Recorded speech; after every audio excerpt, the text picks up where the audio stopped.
കഴിഞ്ഞ മാസം 24-നായിരുന്നു bank of ഇന്ത്യയുടെ ATM-ൽ നിറയ്ക്കാനുള്ള പണമടങ്ങിയ വാനുമായി ലോജിക് ക്യാഷ് എന്ന സെക്യൂരിറ്റി സ്ഥാപനത്തിലെ ഡ്രൈവർ ഡൊമിനിക് മുങ്ങിയത്. മോഷ്ടിച്ച 1,37,00,000 രൂപയിൽ 45 ലക്ഷം രൂപ വാനിൽ ഉപേക്ഷിച്ച് ബാക്കി തുകയുമായി ഡൊമിനിക് വീട്ടിലെത്തി. അവിടെ നിന്ന് ഭാര്യയെയും മകനെയും കൂട്ടി ബന്ധുവീട്ടിലാക്കി ഡൊമിനിക് നാടുവിട്ടു. എന്നാൽ പട്ടാപ്പകൽ നടന്ന മോഷണം വൻ വാർത്തയായതോടെ ബന്ധുക്കൾ ഭാര്യയെയും മകനെയും ഇറക്കിവിട്ടു. തുടർന്ന് ആന്ധ്രയിലും തമിഴ്നാട്ടിലുമുള്ള ബന്ധുവീടുകളിൽ പോയെങ്കിലും അവിടെയും ആരും കയറ്റിയില്ല.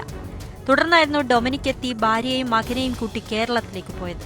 തൃശൂരിലെത്തിയ ഇവർ അവിടെ ആൾക്കൂട്ടത്തിലലിഞ്ഞ് 2 ദിവസം തള്ളി നീക്കി. സമ്മർദ്ദം താങ്ങാനാവാതെ പള്ളിയിൽ കയറി പ്രാർത്ഥിച്ച ഡൊമിനിക്കിന്റെ ഭാര്യ എവലിന് മാനസാന്തരമുണ്ടായി. പണം പോലീസിൽ തിരിച്ചേൽപ്പിച്ച് കീഴടങ്ങാമെന്ന് ഭാര്യ ഡൊമിനിക്കിനോട് പറഞ്ഞു. എന്നാൽ ഭാര്യയുടെ നിർദ്ദേശം ചെവികൊള്ളാതെ ഡൊമിനിക് 13 ലക്ഷം രൂപയുമായി തമിഴ്നാട്ടിലേക്ക് പോയി. തുടർന്നായിരുന്നു എവലിൻ ബംഗളൂരുവിൽ തിരിച്ചെത്തി 79 ലക്ഷം രൂപയുമായി പോലീസിൽ കീഴടങ്ങിയത്.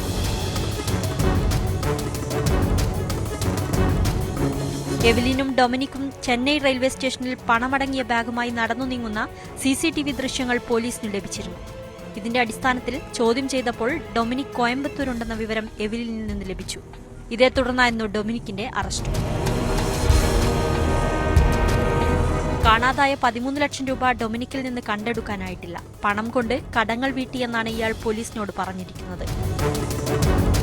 ബാങ്കിൽ നിന്ന് നഷ്ടപ്പെട്ട 1.37 കോടി രൂപയിൽ ഇനി ഈ 13 ലക്ഷം രൂപ മാത്രമാണ് വീണ്ടെടുക്കാനുള്ളത്.